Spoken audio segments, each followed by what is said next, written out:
The rain was relentless, hammering the city streets like 1,000 tiny fists, each drop a reminder of something forgotten, something lost.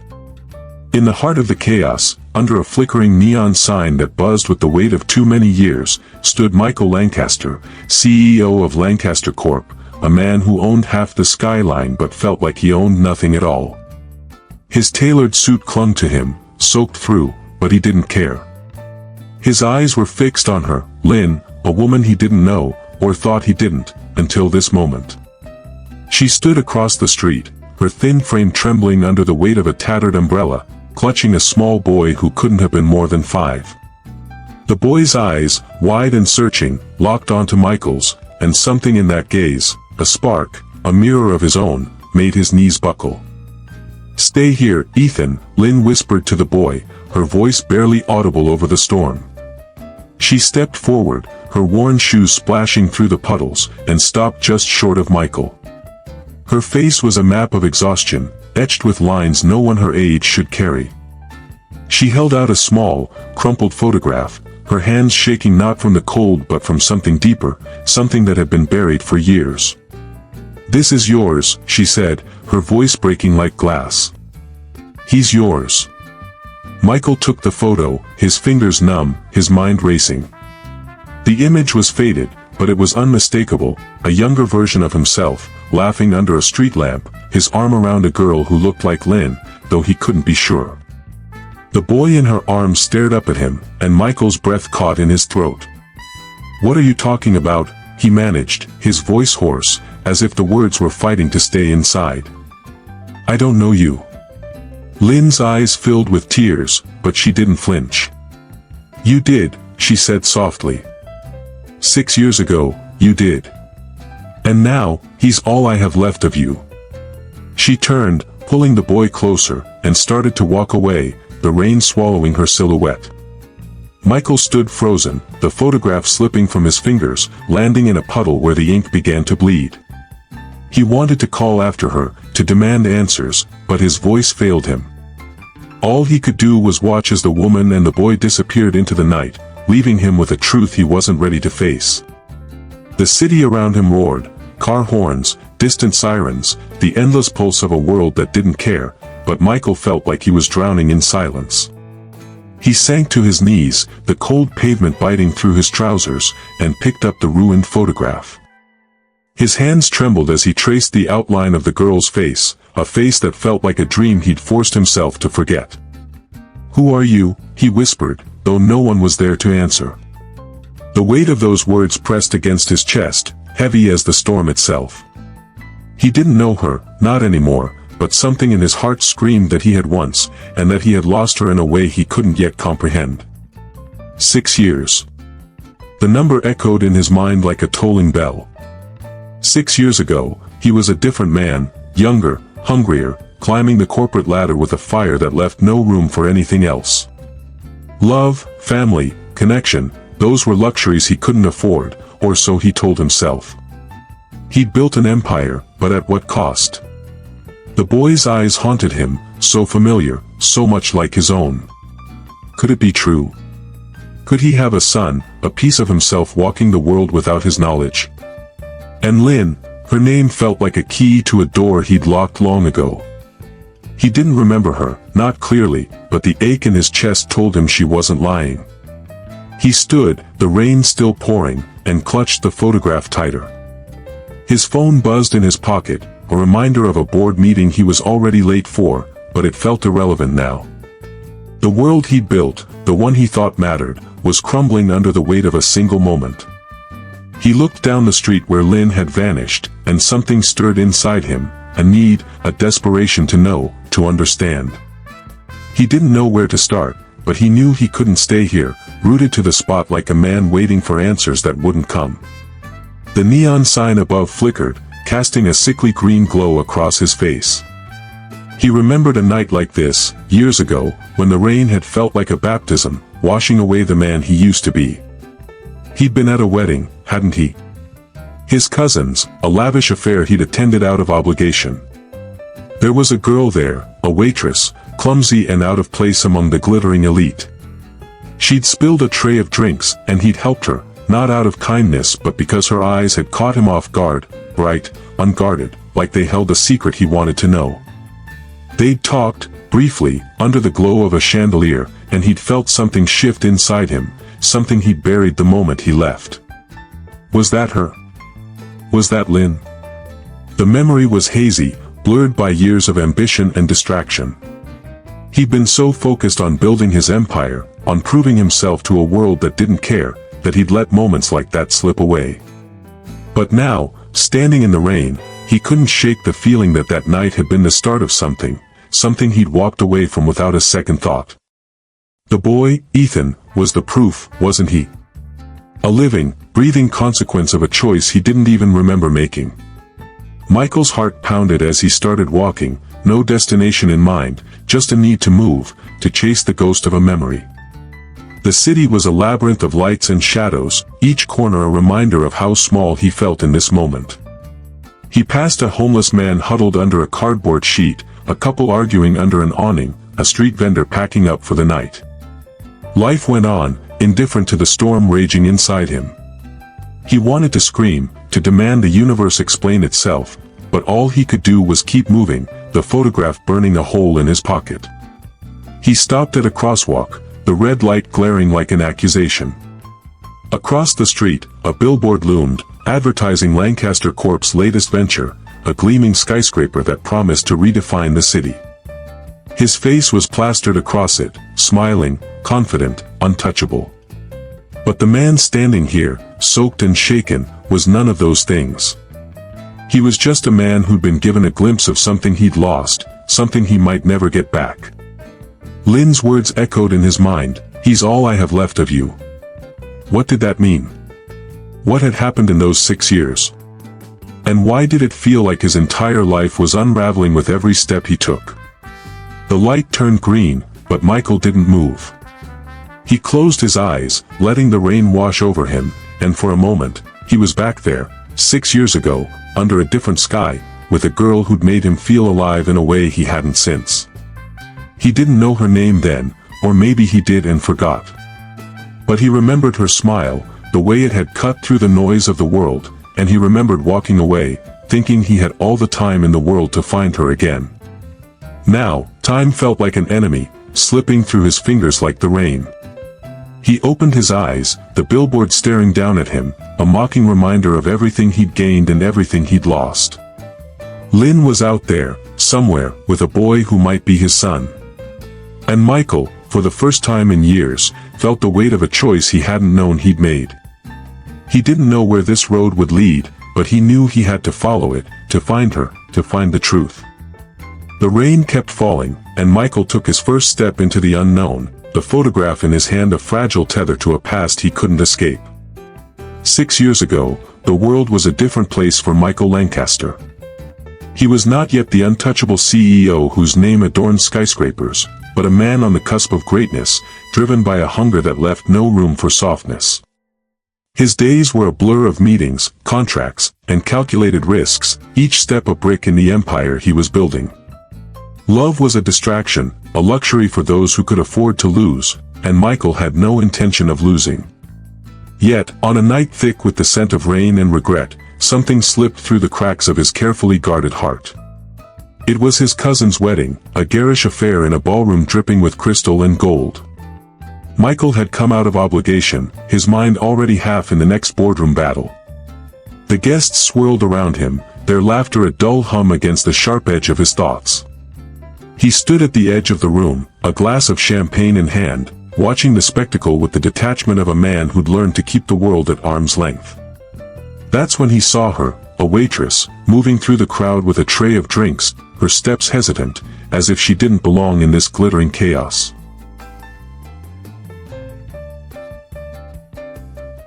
Her hair was pulled back in a messy bun, a few strands escaping to frame a face that held no trace of the polished ease around her. She was Lynn, though he didn't know her name then. She was just a girl, maybe 20, her eyes bright with a quiet resilience that caught him off guard. He watched as she navigated the crowd, her tray wobbling slightly under the weight of too many glasses. When a guest bumped into her, careless and laughing, the tray tipped, and a cascade of champagne flutes crashed to the floor. The sound was sharp, a gunshot in the haze of the party, and the room seemed to pause, eyes turning to the girl now kneeling amid the shards of glass, her cheeks flushed with embarrassment. Michael didn't think. He moved, setting his glass down and crossing the room in a few quick strides. He knelt beside her, ignoring the curious stares, and began picking up the broken pieces.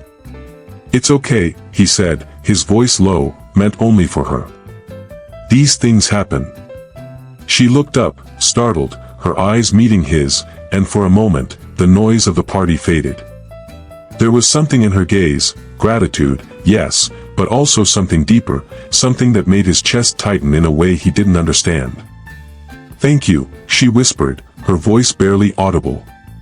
Her hands were shaking as she gathered the shards, and he noticed a small cut on her finger, a thin line of blood against her pale skin. Without a word, he pulled a handkerchief from his pocket and pressed it gently against the wound. She flinched, but didn't pull away. "You didn't have to do that," she said, her eyes searching his, as if trying to understand why a man like him would bother with a girl like her. "It's nothing," he replied, but it wasn't nothing. He felt it, even then, a spark, a flicker of something he hadn't allowed himself to feel in years. They worked in silence, clearing the mess, and when the last piece was swept away, she stood, smoothing her apron with nervous hands. "I'm Lynn," she said, almost as an afterthought, as if she didn't expect him to care. "Michael," he said, and for the first time that night, he smiled. It was a small thing, fleeting, but it felt like a crack in the armor he'd worn for so long. They stood there, the party resuming its rhythm around them, and for a moment, it was just the two of them, caught in a bubble of quiet amid the chaos. She thanked him again, her voice steadier now, and then she was gone, swallowed by the demands of her job, leaving him with the memory of her smile and the faint scent of jasmine that clung to the air. He didn't follow her. He told himself it was because he had no time for distractions, no room for a girl who served drinks at weddings. But as the night wore on, he found himself scanning the room, hoping for another glimpse of her. He saw her once more, near the end of the evening, standing by a window, the city lights casting a soft glow on her face. She was looking out at the rain, her expression unreadable, and he felt an urge to go to her, to ask what she was thinking, to know her. But he didn't. He turned away, back to the world he understood, the one where ambition trumped everything else. When he left the wedding, the rain was falling in sheets, and he stood under the awning, waiting for his car. That's when he saw her again, struggling with a broken umbrella, her thin jacket no match for the storm. She was laughing, though, a soft, defiant sound that cut through the roar of the rain. He crossed the street before he could stop himself, holding his coat over her to shield her from the downpour. "You'll catch your death out here," he said, and she looked up, surprised, her eyes bright with that same resilience he'd seen earlier. "I'm used to it," she said, but she didn't move away. They stood there, the coat a fragile barrier against the rain, and for a moment, he forgot who he was supposed to be. They talked, about nothing, about everything, her words tumbling out in a rush, as if she'd been holding them in for too long. He learned she was new to the city, working to support her sick mother, dreaming of a life beyond the grind of survival. He told her things he hadn't told anyone, about the pressure of his world, the loneliness he pretended not to feel. It was easy, too easy, and that scared him. When his car pulled up, the spell broke. He offered her a ride, but she shook her head, her smile wistful. "I'll be okay," she said, and he believed her. She handed him back his handkerchief, now stained with her blood, and he tucked it into his pocket, a small piece of her he didn't know he'd keep. "Don't forget me," she said, half joking, but her eyes held a quiet plea. He nodded, promising himself he wouldn't, but as he drove away, the demands of his life closed in, and her face began to blur, a memory he didn't have time to hold on to. That night, as he lay in his sterile apartment, the handkerchief on his nightstand, he felt a pang of something he couldn't name. He didn't know then that Lynn would become more than a fleeting moment, that their paths would cross again in ways he couldn't imagine.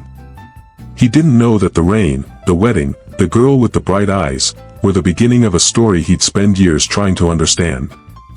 All he knew was that, for the first time in a long time, he felt alive, and that feeling, fragile as it was, would haunt him long after he thought he'd left it behind.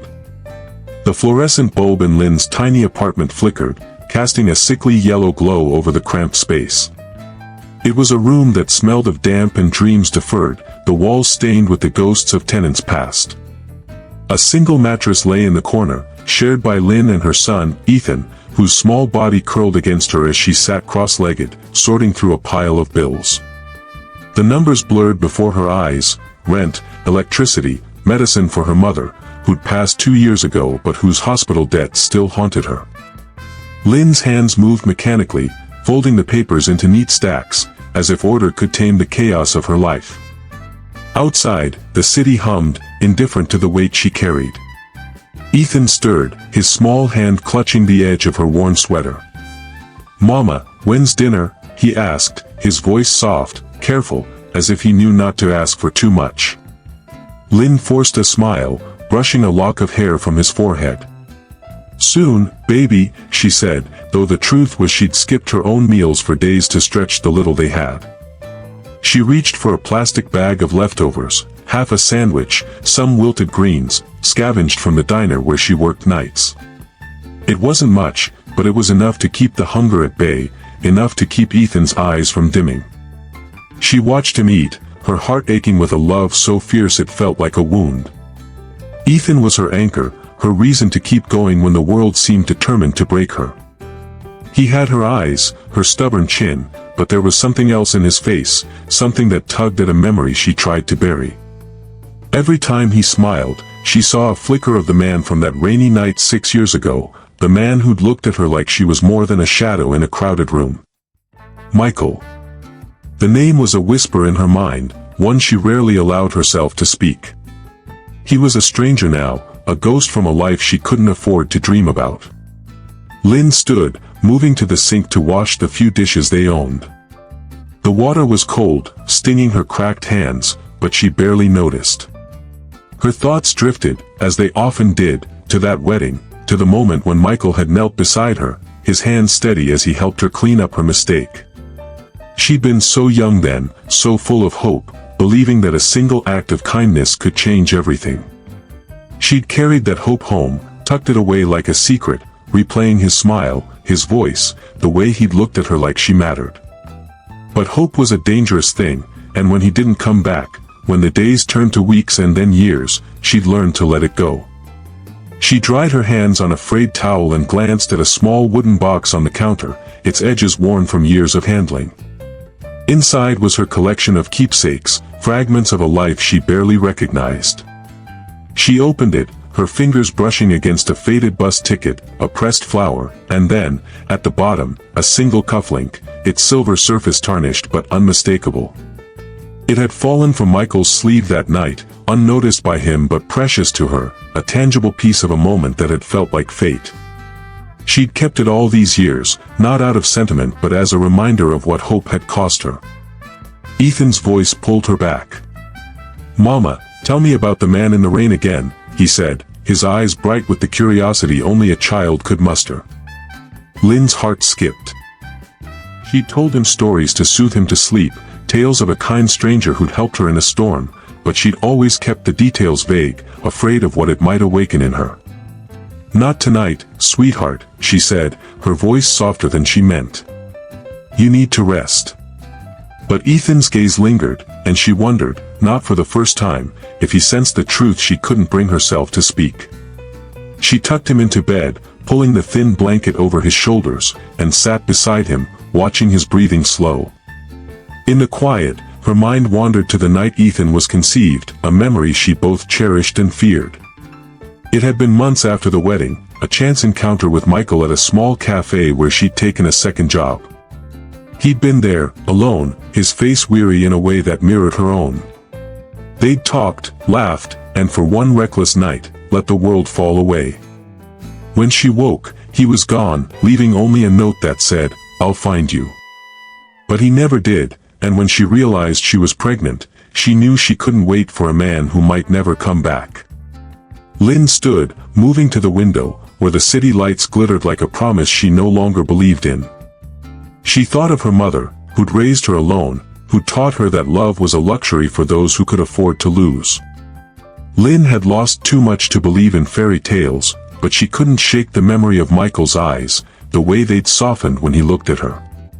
She'd seen him on billboards since, his face a symbol of a world she'd never touch, and each time, it felt like a knife twisting in her chest. He'd moved on, built an empire, while she fought to keep a roof over Ethan's head. She closed the wooden box, the cufflinks safe inside, and made a silent vow to stop looking back. Ethan was her future, her reason to keep fighting. She didn't need Michael, didn't need the man who'd forgotten her. But as she turned off the light, plunging the room into darkness, she couldn't ignore the small, stubborn spark in her heart, the part of her that still believed in the man who'd helped her under the rain. She didn't know that, across the city, Michael was holding a photograph, his heart racing with the same question that haunted her: what had they lost, and could they ever find it again? The night stretched on, the city's pulse a distant lullaby. Lynn lay beside Ethan, her hand resting on his back, and closed her eyes. She didn't dream of love or redemption, but of a world where her son could grow up safe, where the weight of the past didn't press so heavily on her shoulders. And somewhere, in the space between sleep and waking, she heard a voice, soft and fleeting, whispering a promise she wasn't sure she could trust: "I'll find you." The morning sun sliced through the grimy window of Lynn's apartment, painting faint stripes across the cracked linoleum floor. She moved quietly, careful not to wake Ethan, who slept soundly on their shared mattress, his small chest rising and falling with the rhythm of untroubled dreams. Lynn's hands were busy, packing a bag with the day's necessities: Ethan's schoolbooks, a thermos of weak coffee, a few dollars for his lunch. Her diner shift started at noon, but first, she had a delivery job, a side hustle that barely covered the gas it took to crisscross the city. Today's drop-off was at Lancaster Corp, a towering monolith of glass and steel that loomed over the skyline like a king surveying his domain. The name alone made her stomach twist, but she pushed the feeling down, focusing on the task at hand. She slung the delivery bag over her shoulder, its weight a familiar burden, and glanced at the wooden box on the counter. The cufflink inside seemed to pulse with a life of its own, a silent reminder of a night she couldn't fully bury. She shook her head, as if to dislodge the memory, and stepped out into the city's clamor. The streets were alive with the rush of morning, vendors shouting, horns blaring, pedestrians weaving through the chaos like threads in a fraying tapestry. Lynn navigated it all with practiced ease, her motorcycle humming beneath her as she wove through traffic, the delivery bag strapped tightly to her back. Lancaster Corp's headquarters gleamed in the sunlight, its reflective surface blinding. Lynn parked her bike in the shadow of the building, her heart thudding as she pulled the package from her bag. It was a small box, wrapped in plain brown paper, addressed to Michael Lancaster himself. Her breath caught at the sight of his name, written in crisp black ink. For a moment, she stood frozen, the weight of 6 years pressing against her chest. She told herself it was just a job, just another delivery, but her hands trembled as she entered the lobby, where marble floors and soaring ceilings screamed wealth she could scarcely comprehend. The receptionist, a woman with a smile as polished as the decor, took the package and handed Lynn a clipboard. "Sign here," she said, her voice clipped. Lynn scribbled her name, her eyes darting to the elevators, half expecting to see him step out, though she knew it was foolish. Men like Michael didn't linger in lobbies, they lived in penthouses and boardrooms, far removed from the world she inhabited. She turned to leave, but something made her pause, a faint scent, cedar and spice, that tugged at a memory she couldn't place. It was gone as quickly as it came, leaving her unsteady, her fingers tightening around the strap of her bag. Outside, she leaned against her bike, trying to shake the unease that clung to her like damp cloth. She reached into her pocket, pulling out a crumpled receipt, and froze. It wasn't a receipt at all, it was a note, one she'd kept for years, tucked away in the wooden box until it must have slipped into her pocket by mistake. The handwriting was his, unmistakable even now: "I'll find you." The words were a promise, or maybe a lie, written in haste on a napkin from that cafe where they'd spent one fleeting night. She stared at it, her throat tight, and for a moment, she was back there, under the dim lights, his laughter warming her like a fire she hadn't known she needed. The memory was interrupted by a shout from across the street. "Lynn! You okay?" It was Min, a friend from the diner, who sometimes covered her shifts when Ethan was sick. Min jogged over, her apron still tied from her morning shift at a nearby cafe. "You look like you've seen a ghost," she said, her eyes narrowing with concern. Lynn forced a smile, tucking the note back into her pocket. "Just tired," she said, but Min wasn't convinced. She followed Lynn's gaze to the Lancaster Corp building, then back to her friend's face. "You delivered to him, didn't you?" Min asked, her voice low, as if the name carried a curse. Lynn didn't answer, but her silence was enough. Min sighed, resting a hand on Lynn's shoulder. "You can't keep carrying him around, you know. It's been years. He's not coming back." "I'm not carrying anything," Lynn said, sharper than she meant. She climbed onto her bike, the engine's roar drowning out Min's reply. But as she pulled away, Min's words echoed in her mind, mingling with the note's promise and the scent that had haunted her in the lobby. She drove faster, the city blurring around her, trying to outrun the questions that chased her. Was it possible he remembered? Could he still be the man who'd looked at her like she was his whole world, even for a moment? She stopped at a traffic light, her hands gripping the handlebars too tightly. Across the street, a newsstand displayed the morning paper, and there he was, Michael Lancaster, his face staring out from the front page, announcing some new corporate triumph. Lynn's breath hitched. He looked older, sharper, his eyes harder than she remembered. But there was something in his expression, a shadow of the man who'd knelt beside her in that ballroom, who'd held her hand under the rain. She wanted to hate him, to let go of the hope that still clung to her like a stubborn weed, but she couldn't. The light turned green, and she rode on, the delivery bag lighter now but her heart heavier. She thought of Ethan, of the questions he asked about his father, questions she dodged with stories and half-truths. She'd told herself it was enough, that she could give him everything he needed, but the truth was a weight she couldn't carry alone forever. She didn't want Michael back, not the man on the billboard, not the CEO who'd forgotten her, but she couldn't stop wondering about the man he'd been, the one who'd made her believe, even for a night, that she was enough. As she turned onto her street, the diner's neon sign flickering in the distance, she felt a prickle of unease. She glanced over her shoulder, half expecting to see someone watching, but the street was empty. Still, the feeling lingered, a whisper of something she couldn't name. She parked her bike and headed inside, the note still burning a hole in her pocket, the cufflink waiting in its box at home. She didn't know that, across the city, Michael was staring at a photograph, his fingers tracing the outline of a face he couldn't forget. And she didn't know that their paths, so long diverged, were drawing closer, pulled by a force neither could resist.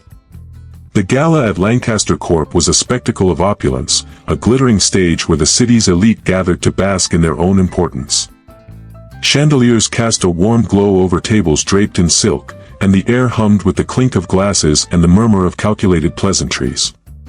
Lynn stood at the edge of the room, her delivery bag replaced by a tray of canapes, her diner uniform swapped for a borrowed black dress that clung awkwardly to her frame.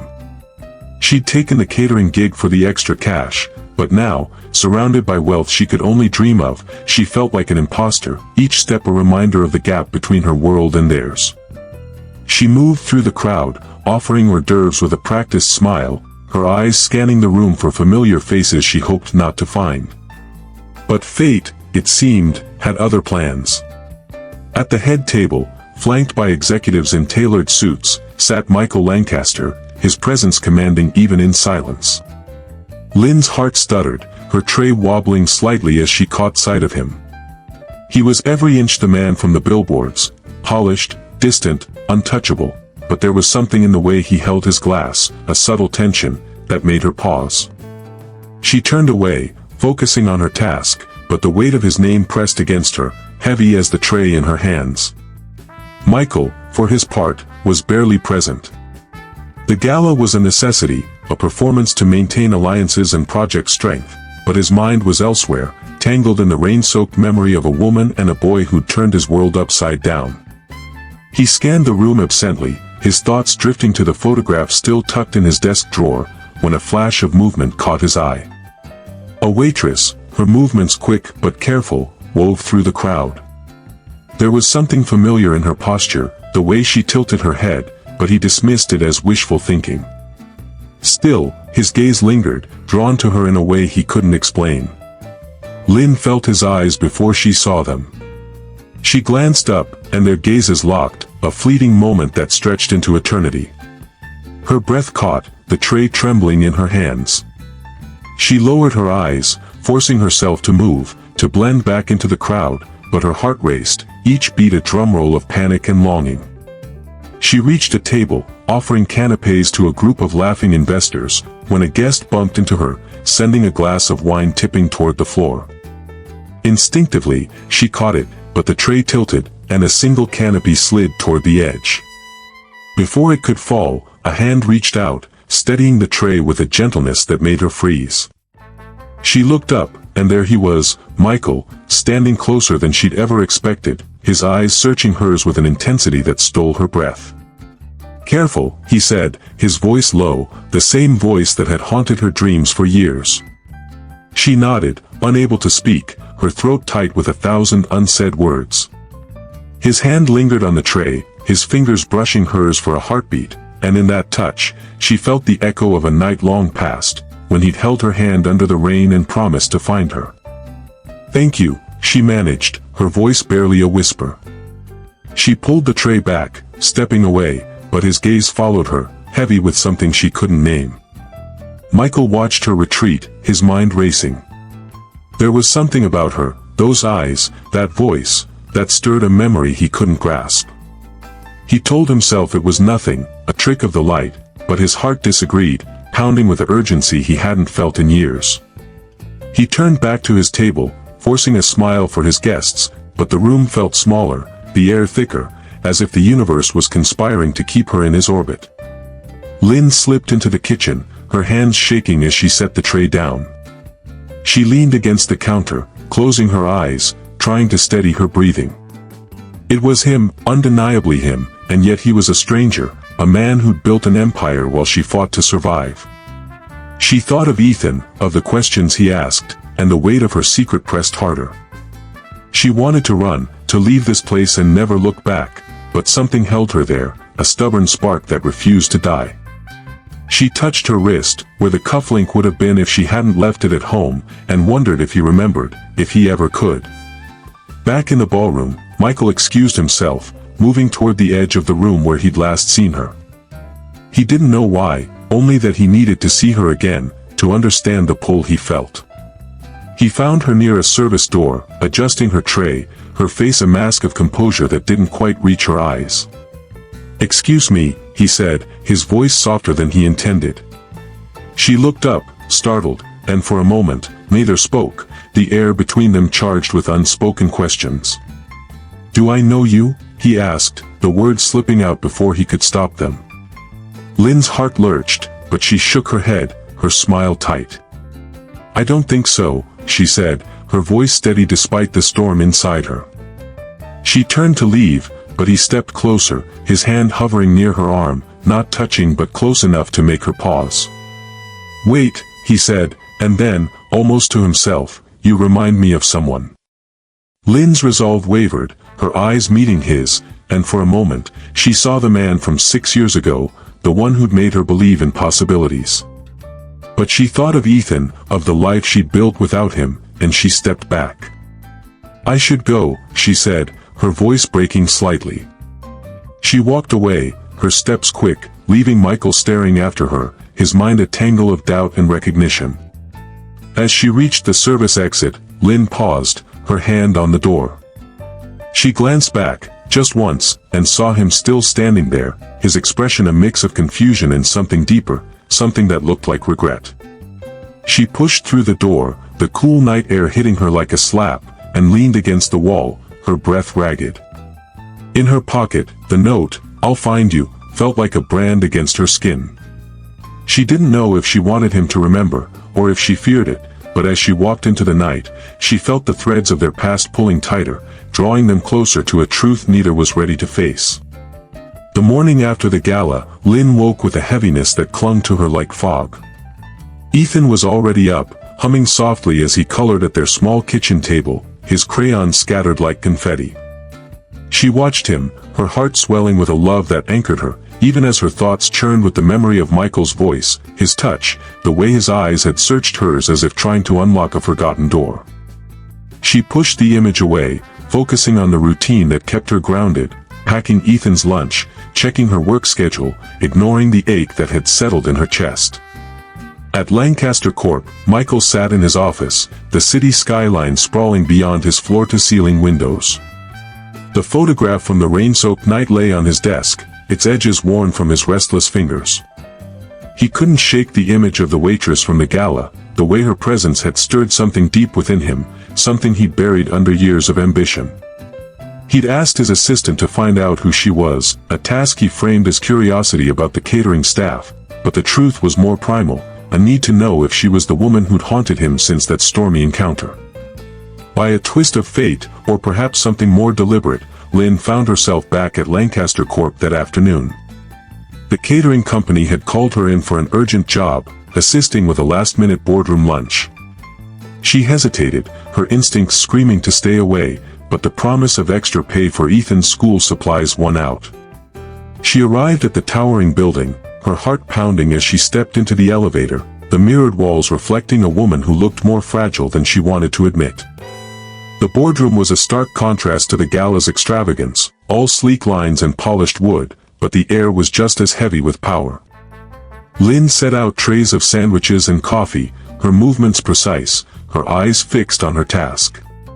She felt Michael before she saw him, a shift in the room's energy as he entered, his voice low as he greeted the executives. She kept her head down, arranging napkins with unnecessary care, but his presence was a magnet, pulling her gaze upward against her will. Michael noticed her immediately, though he tried to mask it, nodding absently at a colleague's comment. She was different in this setting, her borrowed dress replaced by a simple blouse and apron, but the way she moved, the quiet grace in her hands, was unmistakable. He excused himself from the conversation, crossing the room with a purpose he didn't fully understand.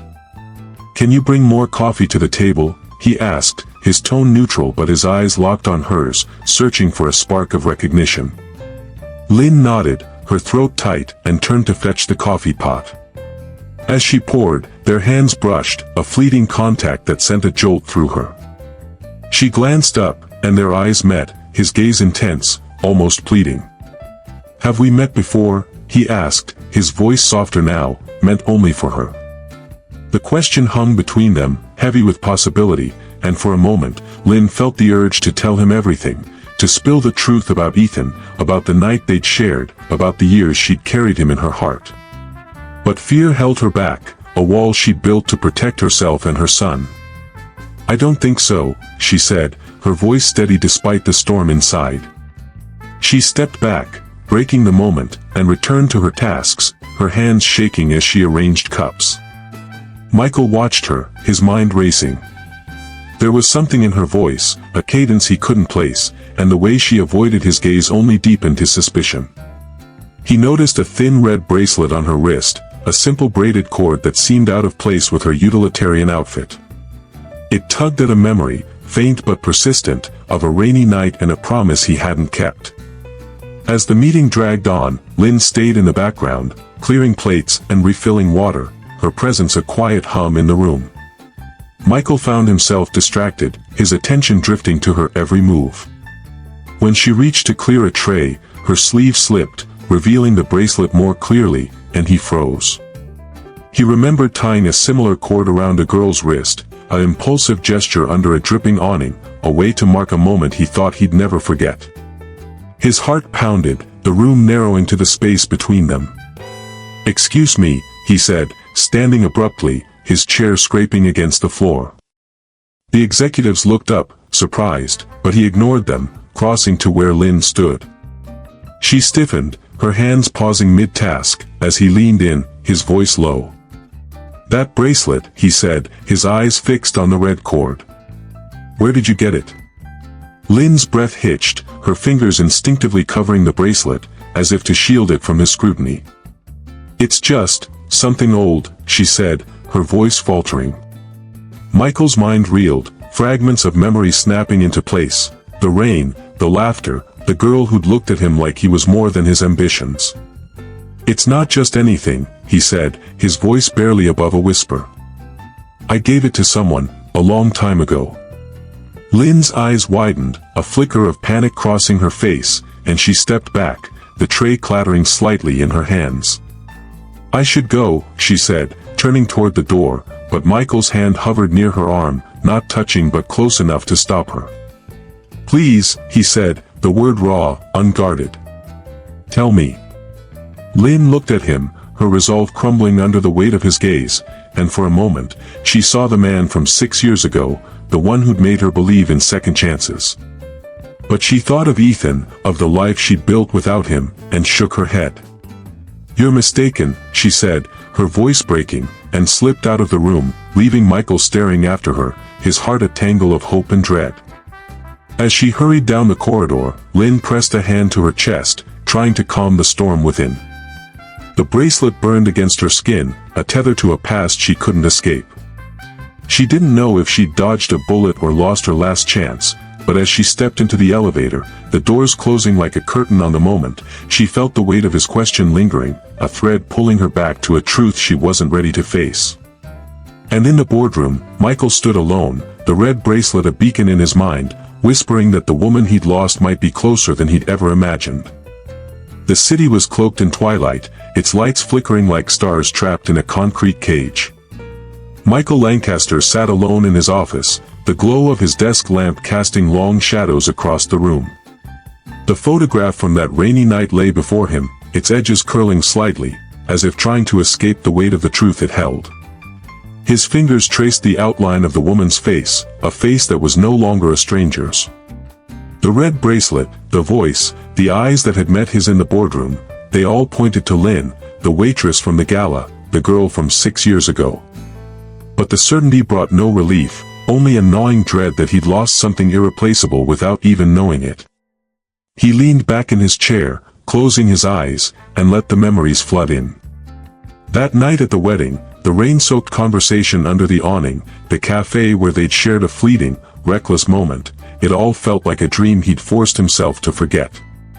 But the bracelet had shattered that illusion, a tangible link to a promise he'd broken. He remembered tying it around her wrist, his fingers clumsy with the unfamiliar act of care, her smile bright enough to rival the neon lights above. "Don't forget me," she'd said, and he'd nodded, believing he wouldn't, not knowing how quickly ambition would bury her in the recesses of his mind. A knock at the door startled him. It was his assistant, Clara, a woman whose efficiency bordered on uncanny. "Sir, I found something," she said, holding out a thin folder. "About the catering staff from the gala." Michael's heart leapt, though he kept his expression neutral. He took the folder, dismissing her with a nod, and opened it with hands that betrayed a slight tremble. Inside was a single page, a personnel record from the catering company. Lynn Nguyen, age 26, single mother, address listed as a rundown apartment complex on the city's edge. A small photo was clipped to the page, her face serious but unmistakable, those same eyes staring back at him. He read the details, each one a hammer blow to the walls he'd built around his heart. Single mother. The words echoed, pulling him back to the rainy street, to the boy who'd looked at him with eyes too familiar to be a coincidence. Ethan. Lynn's son. His son. The thought was a thunderclap, shaking the foundations of everything he thought he knew. He stood, pacing the room, his mind a whirlwind of doubt and revelation. He'd been so sure he'd left that night behind, that Lynn was just a fleeting moment in a life too busy for regrets. But now, the truth was clawing its way to the surface, and he wasn't ready for what it might reveal. He stopped at the window, the city sprawling below like a map of his victories. But tonight, those victories felt hollow, overshadowed by the weight of what he might have lost. He thought of Lynn's face in the boardroom, the way she'd flinched when he mentioned the bracelet, the pain in her eyes that he hadn't understood until now. She'd known, hadn't she? Known who he was, known what they'd shared, and chosen to keep it buried. Why? The question burned, fueling a mix of anger and guilt that made his chest ache. He returned to his desk, pulling open a drawer where he kept a small, forgotten box of keepsakes, ticket stubs, old business cards, fragments of a life before the empire. At the bottom was a handkerchief, stained with a faint smear of blood, the one he'd given Lynn that night at the wedding. He held it, the fabric soft with age, and a memory surfaced, sharp and vivid, Lynn's cut finger, her shy gratitude, the moment he'd felt something shift inside him. He'd kept the handkerchief, not knowing why, but now it was another piece of the puzzle, a thread tying him to her across the years. His phone buzzed, a reminder of a late meeting, but he ignored it. Instead, he dialed Clara's extension, his voice urgent. "Find her," he said. "Lynn Gwyn. I need to know where she is, now." Clara's hesitation was brief, her professionalism overriding any curiosity. "Yes, sir," she replied, and the line went dead. Michael leaned back, his hands clenched, the handkerchief still in his grip. He didn't know what he'd say when he found her, didn't know if she'd even speak to him, but he couldn't let her slip away again. The memory of the cafe came unbidden, a night when the world had felt small, just the two of them in a corner booth, sharing stories and silences that felt like home. He'd been weary then, worn down by the pressure of his rising career, and Lynn had been a beacon, her laughter a balm he hadn't known he needed. They'd stayed until dawn, and when they parted, he'd written that note, "I'll find you," believing he would. But the next day, a crisis at work had pulled him away, and the days after that had swallowed him whole. He'd let her go, thinking there'd be time, not knowing she'd carry a piece of him into the future. He looked at the personnel record again, Lynn's address staring back at him like a challenge. He could go to her now, demand answers, but something stopped him. Fear, perhaps, or shame. What right did he have to disrupt her life, to claim a place in it after years of absence? Yet the thought of Ethan, of a boy who might be his, was a pull he couldn't resist. He stood, grabbing his coat, the handkerchief still in his hand, and headed for the door, his heart pounding with a mix of resolve and dread. As he stepped into the elevator, the weight of the truth settled over him. Lynn wasn't just a memory, she was a living, breathing part of his past, and possibly his future. The boy, Ethan, was a bridge between them, a question he couldn't ignore. He didn't know what he'd find when he saw her, didn't know if she'd forgive him or turn him away, but he knew he had to try. The elevator doors closed, and Michael felt the world shift, the man he'd been giving way to the man he needed to become, one who could face the consequences of a night he'd thought he'd left behind. The air in Michael's office was thick with tension, the kind that precedes a storm. He stood by the window, the city lights blurring into a kaleidoscope of regret, the handkerchief from 6 years ago clutched tightly in his hand. Lynn stood across the room, summoned by a call from his assistant, her posture rigid, her eyes wary. She'd come reluctantly, expecting a catering follow-up, not this, a confrontation with a past she tried to bury. The red bracelet on her wrist caught the light, a silent accusation that hung between them, tying them to a night neither could fully escape. Michael turned to face her, his voice low, almost breaking. "The bracelet," he said, his eyes fixed on the thin red cord. "I tied it on your wrist, didn't I? 6 years ago, under the rain." Lynn's breath hitched, her fingers instinctively covering the bracelet, as if to shield it from his words. She didn't answer, but her silence was a confession, a crack in the wall she'd built to protect herself. Michael stepped closer, his heart pounding, each word a step toward a truth he wasn't sure he could bear. "You're her, aren't you? The girl from the wedding, the cafe, the night I promised to find you." Lynn's eyes filled with tears, but she held his gaze, her voice trembling but resolute. "You didn't find me," she said, the words sharp, cutting through the years of silence. "You left, Michael. You wrote a note, said you'd come back, but you didn't. I waited, but you never came." Her voice broke, and she looked away, her hands clenching at her sides. The weight of her words hit Michael like a physical blow, his knees weakening as the reality of his absence sank in. He'd built an empire, but at what cost? A life, a love, a child he hadn't known existed. "I didn't know," he said, his voice raw, pleading. I thought it was just one night, Lynn. I didn't know it meant more." He reached for her, but she stepped back, her eyes flashing with a mix of anger and pain. "It meant everything," she said, her voice barely above a whisper. "You were the first person who saw me, really saw me, and then you were gone. I had to keep going, alone, with nothing but a note and a memory." Michael's mind reeled, the pieces of their past snapping into place, the wedding, the rain, the cafe where they'd lost themselves in each other. He remembered her laughter, her warmth, the way she'd made him feel like he could be more than his ambitions. But he'd walked away, consumed by a world that demanded everything, leaving her to carry the consequences. "Ethan," he said suddenly, the name a revelation, a question, a hope. "He's mine, isn't he?" Lynn's face crumpled, and she reached into her bag, pulling out a small, folded piece of paper. She handed it to him, her hands shaking, and Michael unfolded it with a dread that felt like falling. It was a DNA test, dated 2 years ago, confirming what he'd begun to suspect. Ethan Nguyen, son of Lynn Nguyen and Michael Lancaster. The words blurred as his eyes filled with tears, his breath coming in short, ragged gasps. "Why didn't you tell me?" he asked, his voice breaking. "Why didn't you find me?" "I tried," Lynn said, her voice thick with emotion. "I went to your office, months after Ethan was born, but they wouldn't let me in. They said you were too busy, too important.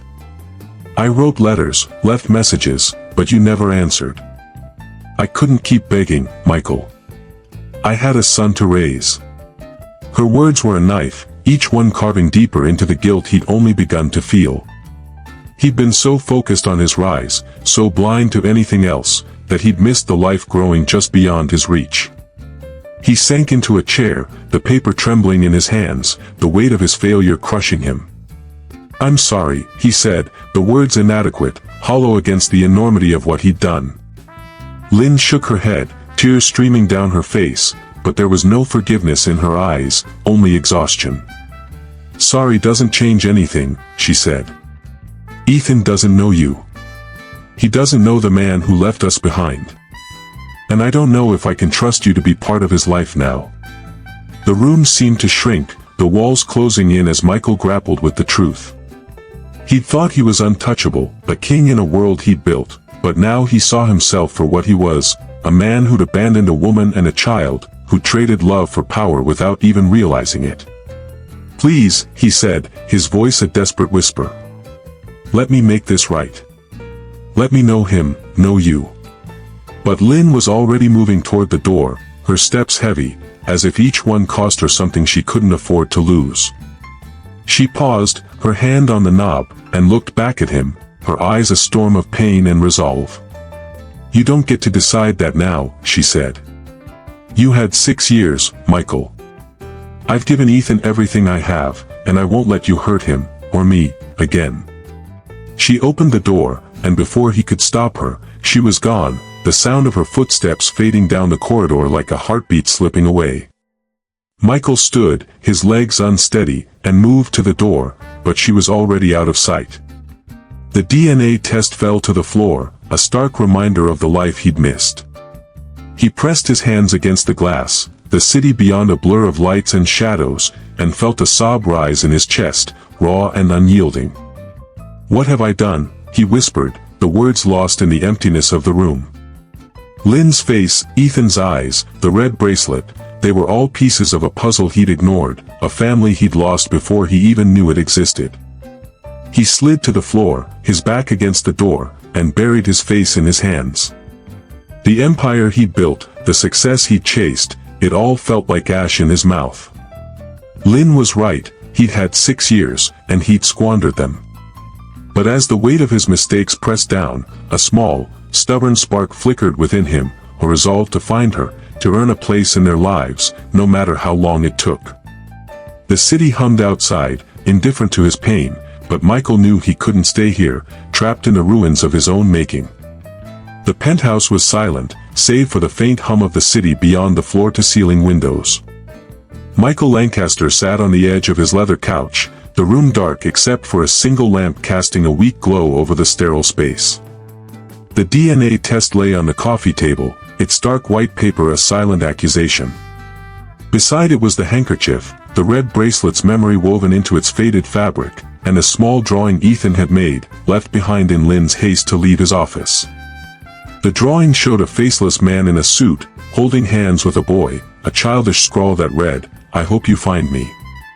Michael's fingers traced the crayon lines, each stroke a dagger to his heart. He hadn't slept since Lynn walked out, her words echoing like a verdict, "You had 6 years, Michael." The empire he'd built, the wealth he'd amassed, the power he'd wielded, it all crumbled under the weight of her truth. He'd been a king in a world of his own making, but now he saw himself as he truly was, a man who'd abandoned a woman and a child, who'd chosen ambition over love without a second thought. The realization was a wound, raw and bleeding, and for the first time in years, Michael felt the full force of his own humanity, fragile and flawed. He stood, moving to the window, the city sprawling below like a map of his failures. He thought of Lynn's eyes, the pain in them, the strength that had carried her through years of struggle he'd never known. He thought of Ethan, a boy with his eyes, his stubborn chin, growing up in a world where his father was a stranger. The guilt was suffocating, but beneath it was something else, a quiet resolve, a need to make things right, not for his own redemption but for them, for the family he'd unknowingly left behind. He returned to the couch, picking up the drawing, and let the memories wash over him. Lynn's laughter in the cafe, her hand in his under the rain, the note he'd written with a promise he hadn't kept. He dismissed those moments as fleeting, insignificant, but now they were anchors, tying him to a life he could have had. He remembered her words at the wedding, soft and earnest, "Don't forget me." He hadn't forgotten, not entirely, but he'd let her slip away, buried under the weight of his ambitions.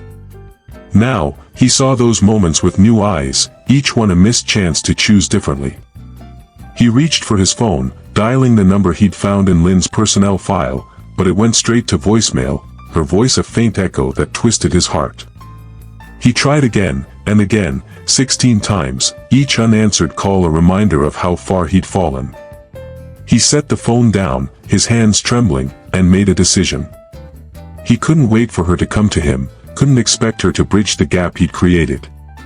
He had to go to her, to show her he was willing to fight for a place in their lives, no matter how small.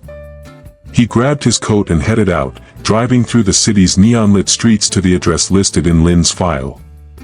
The apartment complex was a crumbling relic, its paint peeling, its hallways dim and smelling of mildew. He knocked on her door, his heart pounding, but there was no answer. He knocked again, louder, desperation creeping into his movements, but the silence was deafening. A neighbor, an older woman with tired eyes, poked her head out. "She's gone," she said, her voice flat. "Left yesterday. Didn't say where." Michael's stomach dropped, the air leaving his lungs. "Did she leave anything?" he asked, his voice hoarse. The woman hesitated, then disappeared into her apartment, returning with a small cardboard box. "Just this," she said, handing it to him. "Found it in the trash, but it didn't feel right to throw it away." Michael took the box, his hands unsteady, and thanked her, his voice barely audible. He returned to his car, the box on the passenger seat, and opened it with a reverence that felt like prayer. Inside was a single piece of paper, folded tightly, and when he unfolded it, Lynn's handwriting greeted him, neat but hurried. "I'm not leaving because I hate you," it read. "I'm leaving because I don't have the strength to hope anymore." The words were a gut punch, each one a testament to the pain he'd caused. He read it again, then again, until the letters blurred through tears he couldn't hold back. He'd driven her away, not with cruelty but with absence, with the void he'd left in her life. He leaned back in the driver's seat, the box still in his lap, and let the tears fall, unashamed. He'd spent years building walls, convincing himself he needed no one, but now those walls were rubble, and all he wanted was a chance to rebuild, not an empire but a connection, a family. He thought of Ethan's drawing, the faceless man who could still be him, if he was willing to change, to earn the right to be more than a memory. He started the car, the engines hum a quiet promise to himself. He didn't know where Lynn had gone, didn't know if she'd ever forgive him, but he wouldn't stop looking. He'd search every corner of the city, every diner, every street where she might be. He'd show her, not with words but with actions, that he was no longer the man who'd walked away. He'd be the man who stayed, who fought, who remembered. As he drove, the city lights flickered past, each one a reminder of the life he'd chosen and the one he'd lost. He spoke to the empty car, his voice low, a vow to the woman and child he'd failed. "I don't know if you'll ever need me, Lynn, but I'll be there. For you, for Ethan, for as long as it takes." The words felt inadequate, but they were a start, a step toward a future he couldn't yet see. He gripped the steering wheel, the note tucked into his pocket, and drove into the night, a man no longer running from his past but chasing it, determined to find the family he'd never known he had. The city exhaled into dusk, its frenetic pulse softening as the sun dipped below the skyline. Michael Lancaster stood at the edge of a small park, the kind tucked between aging buildings, where children's laughter mingled with the rustle of leaves. His coat was unbuttoned, his tie loosened, the trappings of his corporate life feeling like relics of a man he no longer recognized. For weeks, he'd searched for Lynn, following whispers of her presence, diner shifts, delivery routes, fleeting sightings in crowded markets. Each lead had ended in silence, but he hadn't stopped, driven by a need that went beyond redemption, a need to see her, to see Ethan, to know they were safe. The park was alive with families, parents pushing swings, children chasing each other through patches of grass worn thin by time. Michael's eyes scanned the crowd, a habit now, until they settled on a figure sitting on a weathered bench. Lynn. She was there, her hair pulled back, a book open on her lap as Ethan played nearby, his small frame darting between trees with a joy that made Michael's chest ache. He didn't move, not yet, content to watch from a distance, to let this moment exist without his intrusion. Lynn's face was softer than he remembered, the lines of exhaustion eased by the quiet of the evening, though her eyes still held a guarded weight. Ethan's laughter rang out, a sound so pure it cut through the noise of Michael's thoughts. The boy tripped, tumbling into the grass, and Michael's instinct was to rush forward, but he held back, his hands clenching in his pockets. Ethan scrambled up, brushing dirt from his knees, and then, as if drawn by some unseen thread, he looked directly at Michael. Their eyes met, and Michael felt the world tilt, the boy's gaze a mirror of his own, curious, searching, unguarded. Ethan tilted his head, then ran toward him, his small sneakers pounding the earth. "Chu oi." Ethan called, using the Vietnamese word for uncle, his voice bright with the innocence of a child who saw no strangers, only possibilities. He stopped in front of Michael, panting, and grinned. "You look like me," he said, his words so simple, so direct, that Michael's throat tightened. He knelt, bringing himself to Ethan's level, and saw it clearly now, the curve of his jaw, the spark in his eyes, the unmistakable echo of himself in this boy he'd never known. "Do I?" Michael asked, his voice rough, a smile trembling on his lips. Ethan nodded, reaching out to touch Michael's tie, his small fingers tracing the silk. "Mama says I look like someone special," he said, then glanced back at Lynn, who was watching now, her book forgotten, her body tense as if bracing for a storm. Michael followed Ethan's gaze, meeting Lynn's eyes across the distance, and saw the flicker of recognition, of fear, of something softer that hadn't been there in his office. Lynn stood, moving toward them with slow, deliberate steps, her hands clasped tightly in front of her. Ethan ran back to her, tugging at her hand, oblivious to the weight of the moment. "Mama, he's nice," he said, and Lynn's lips curved in a faint, pained smile. She stopped a few feet away, her eyes locked on Michael's, and for a long moment, neither spoke, the park sounds fading into a hush that held only them. Michael rose, his heart pounding, and took a tentative step forward. "Lynn," he said, her name a prayer, a plea. "I've been looking for you." Her expression wavered, a storm of emotions passing through her eyes, anger, sorrow, exhaustion, and something else, something that looked like the ghost of hope. She didn't respond, but she didn't turn away, and that was enough to keep him speaking. "I was wrong," he said, his voice low, steady despite the tremor in his hands. "I walked away, and I'll carry that for the rest of my life. But I'm here now, and I want to be here, for you, for Ethan, if you'll let me." Lynn's gaze dropped to Ethan, who was watching them with wide, curious eyes, and when she looked back at Michael, there was a softness in her expression, a crack in the armor she'd worn for so long. "You don't know what it's been like," she said, her voice quiet but firm. "Raising him alone, wondering if you ever cared, if you even remembered. I can't just forget that, Michael. I can't just let you in." "I know," he said, his voice breaking. "I don't expect you to. But I want to try, Lynn. I want to know him, to be there for him, for you, in whatever way you'll allow. I've spent too long running from this, from you, and I'm done running." He reached into his pocket, pulling out the crumpled note she'd left in the box, the one that said she'd lost the strength to hope. "You wrote this," he said, holding it out. "But I'm hoping now, for both of us." Lynn stared at the note, her breath catching, and for a moment, she looked like she might cry, but she held it back, her strength a quiet force that humbled him. Ethan tugged at her hand, sensing the shift in her mood, and she knelt to hug him, her arms a shield against the world. When she stood, she took a step closer to Michael, close enough that he could see the faint scar on her finger from that night at the wedding, the one he'd bandaged with his handkerchief. She didn't speak, but she reached out, her hand trembling, and touched his, a fleeting contact that felt like a bridge across years of pain. It wasn't forgiveness, not yet, but it was a beginning, a silent agreement to let the past breathe, to see what the future might hold. Michael's eyes stung, but he smiled, a real smile, one that felt like the first in a lifetime. Ethan grabbed his hand, pulling him toward the bench, chattering about a bird he'd seen, and Michael followed, Lynn at his side, their steps slow, deliberate, like travelers finding their way home.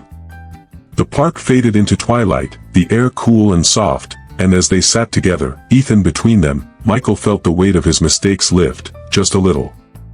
The red bracelet on Lynn's wrist caught the last light of the day, a reminder of a promise he'd broken and a new one he vowed to keep.